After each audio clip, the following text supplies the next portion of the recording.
Welcome to the Compass Evaluator training for 2019-2020. As you step into your leadership role for the upcoming year, we have a wealth of information to explore in an effort to prepare you for this new adventure.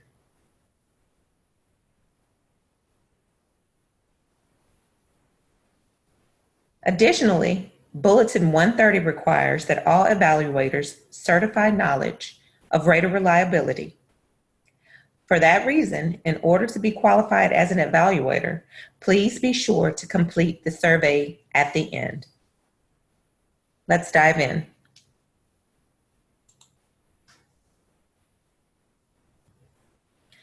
By the end of this session, participants will be able to explain the purpose of teacher evaluation and implement best practice, norm and rater reliability using the Compass rubric, complete the evaluation recording process in the Compass Information System, or CIS, and be familiar with the 2019-2020 timeline, action steps, tools, and resources.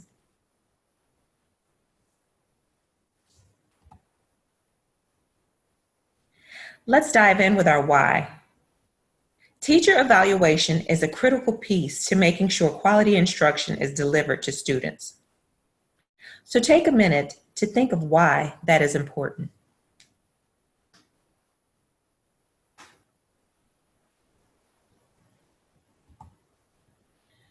The purpose of teacher and administrator evaluation is to ensure quality personnel are employed in instructional and administrative positions, to enhance the quality of instruction and administration in public schools, to provide procedures to retain effective teachers and administrators, and to foster continuous improvement of teaching and learning by providing opportunities for targeted professional development.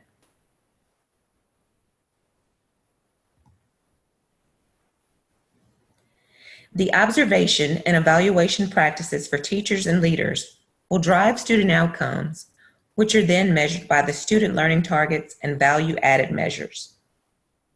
In this way, professional practice feeds the outcomes of students, and therefore student outcomes should feed into professional practice.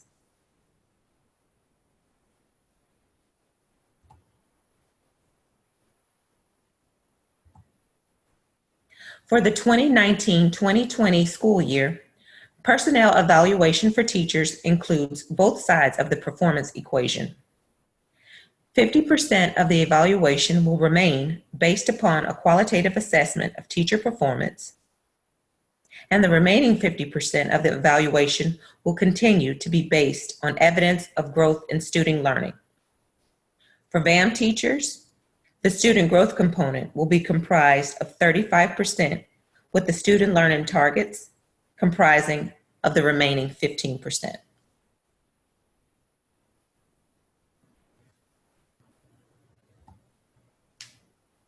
Remember that the two scores entered comprise 50% of teacher performance scores.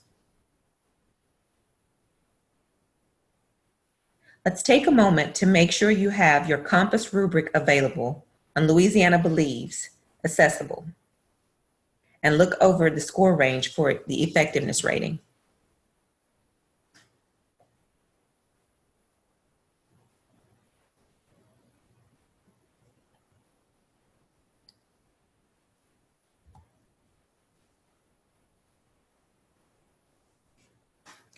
Guidelines for the evaluation process.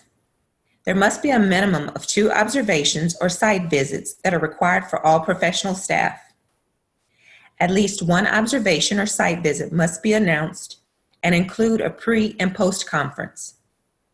Additional observation activities are used to gather evidence that collectively represent a minimum of 1 additional observation. Feedback must be provided to include areas of strength and areas for development following all observations. Additional evidence that's collected outside of observations, such as data, materials, and artifacts, may be used to inform evaluations. One note is one of the observations may be waived for teachers who have earned a rating of highly effective according to the value-added model. Again, any VAM teacher who was deemed highly effective the 2018-2019 school year may have the opportunity to waive one observation for the 2019-2020 school year.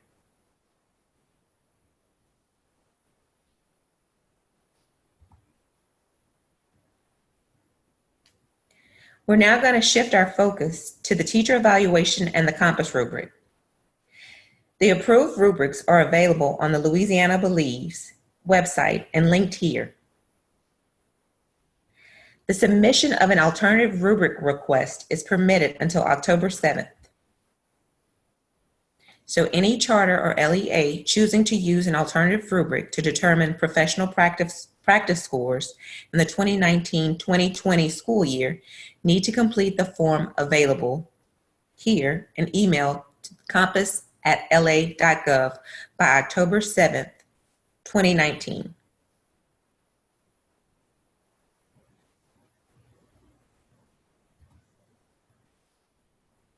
Compass rubric components.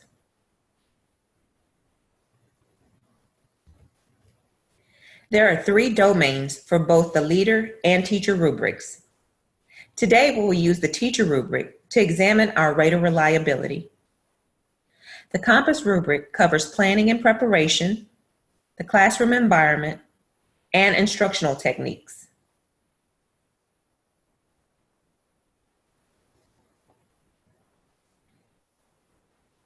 The components for each domain are listed to the right. For administrators, the 3 domains are school vision, school culture, and instruction. Those components for each domain are listed to the right.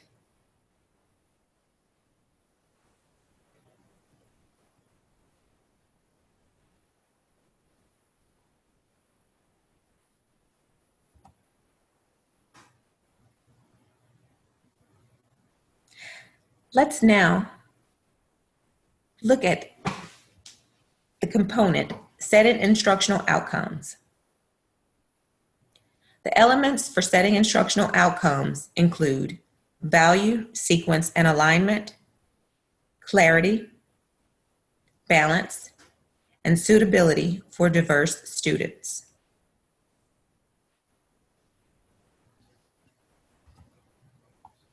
In Domain 2, the classroom environment, under the Managing Classroom Procedures component, the elements include management of instructional groups, management of transitions, management of materials and supplies, performance of non-instructional duties.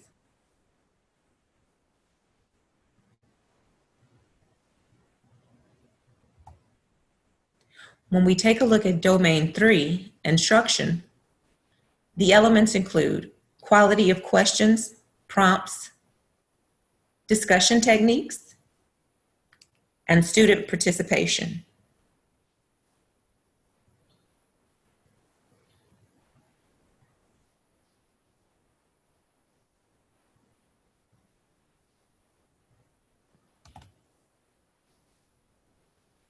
The elements of engaging students in learning component include activities and assignments, grouping of students, instructional materials and resources, and structure and pacing.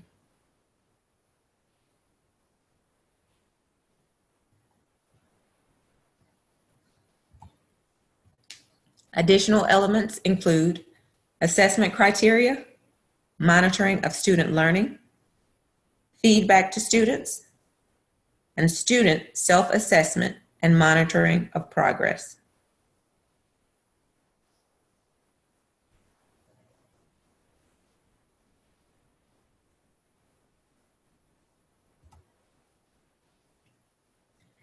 Let's now shift our focus to norming and rate of reliability. When observing in the classroom, we always want to keep our students first, to keep a student-first approach And keep in mind this question: is what we observe beneficial for our students?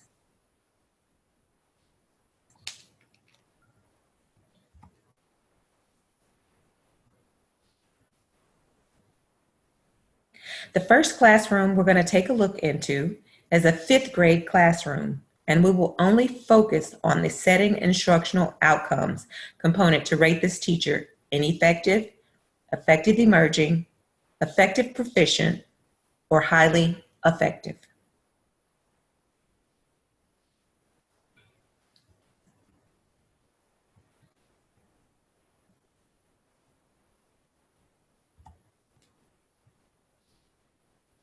Here is where you should pause this recording and take time to watch the video using the link below. Remember, we are only focusing on the setting instructional outcomes component.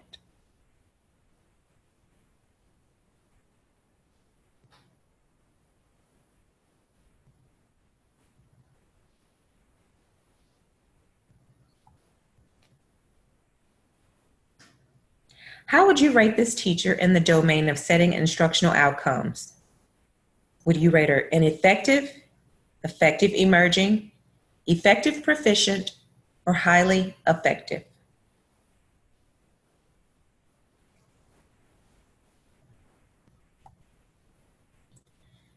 This teacher was rated effective emerging, focusing on the component setting instructional outcomes.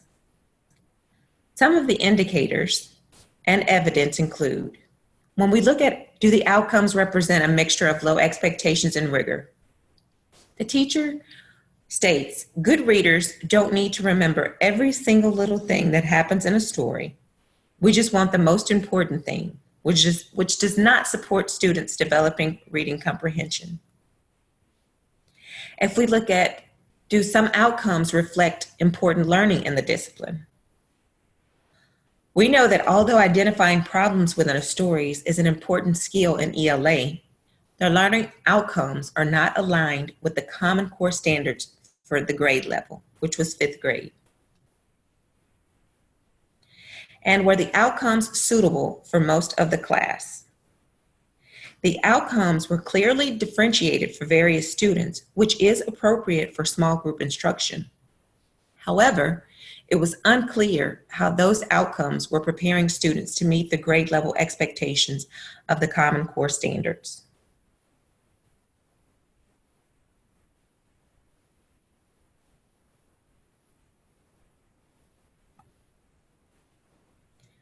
Let's try again. This time with a preschool class, focusing on the component of managing classroom procedures in the classroom environment domain. Take a moment to read through the ranking indicators before we watch the segment of the class in the next slide. What do you notice? Were you more lenient, more strict? And can you calibrate your ranking with this in mind to avoid a rating slant?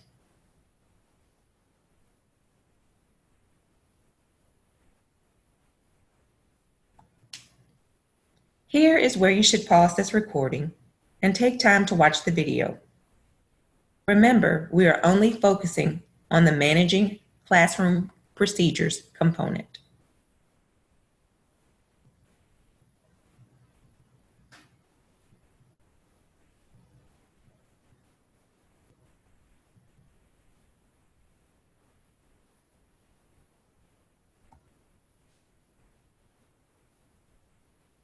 How would you rate this teacher in the domain of managing classroom procedures? Ineffective, effective emerging, effective proficient, or highly effective? Are you sure? Do you notice yourself being too generous or forgiving? Does that question change your answer?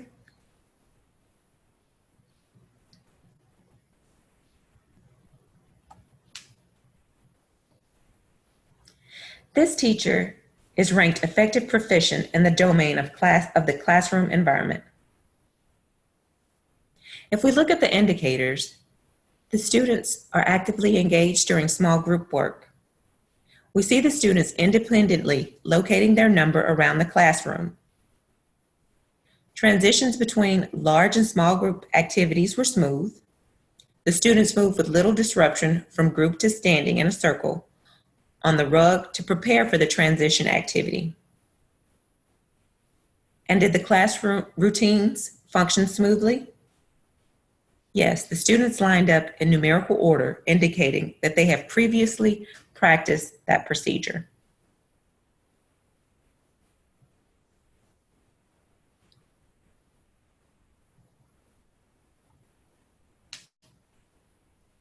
In our last video, we will focus on engaging students in learning component under the instruction domain.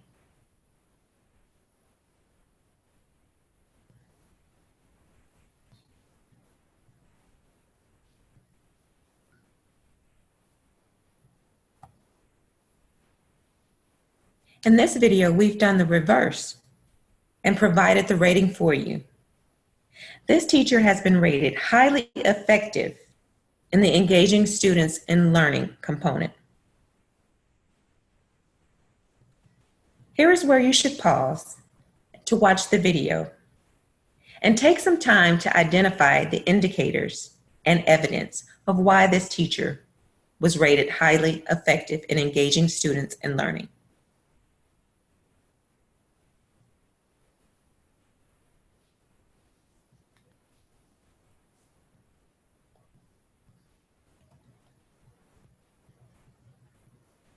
If we look at the indicators and evidence, virtually all of the students were highly engaged in the lesson.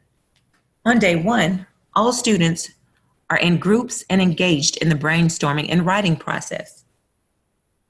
Day two, students either performed or completed an online response form. Audience members asked questions, giving performers the opportunity to explain their reasoning and reflect on their own work. Students also had extensive choice in how they completed the task. The students determined how to write and perform their piece in the groups. We know that providing students with this type of choice gives them greater opportunities to interact with the content and demonstrate their personal understanding of the text, which is why this teacher was rated highly effective in engaging students in learning.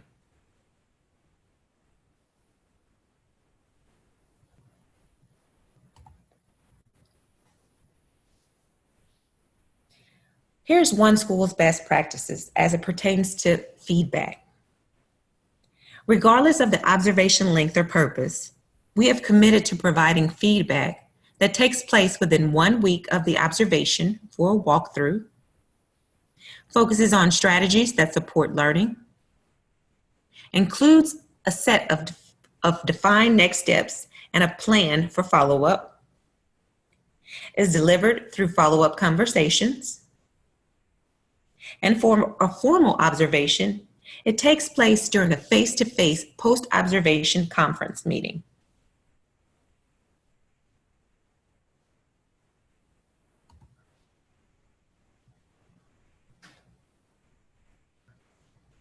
Here are some available resources for differentiated support. There are instructional observation and feedback guides located on the Louisiana Believes website in the campus library that focus on ELA, math. There's a guide for evaluation of teachers of students with significant disabilities. And there's also teacher support evidence collection forms.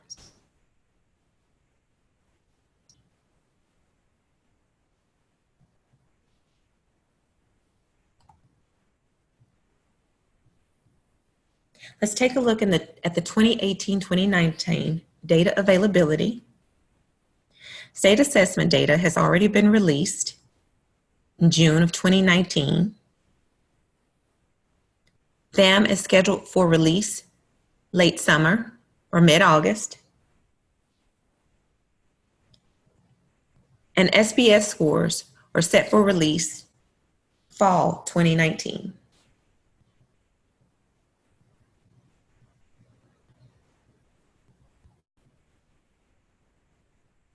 Let's take a look at Compass action steps and guidelines.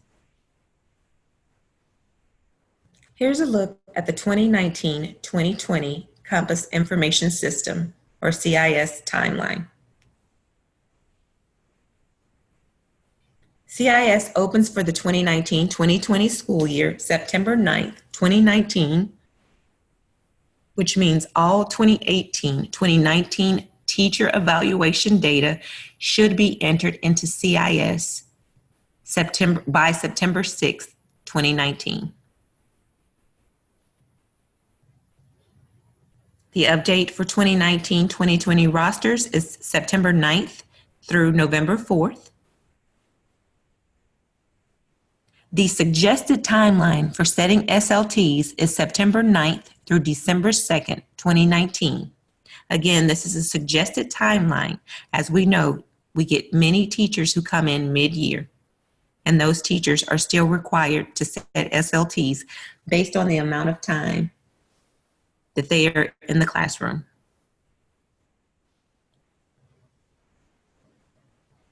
The timeline for uploading 2018-2019 leader scores into CIS is November 18th through December 20th, 2019. The suggested timeline for conducting observations is September 9th through May 8th, 2020. However, it is up to the LEA or school system to determine the dates around conducting observations.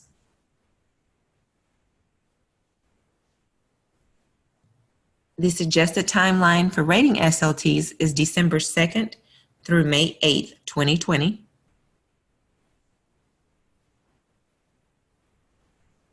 And for completing 2019-2020 teacher evaluation ratings, that timeline is May 11th, 2020 through September 4th, 2020.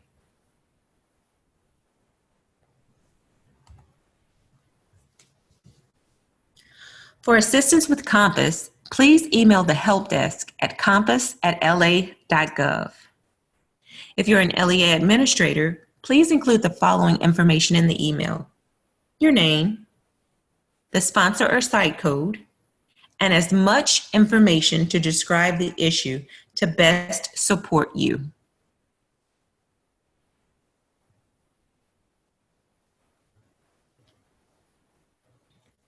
This concludes the 2019-2020 Compass Evaluator training.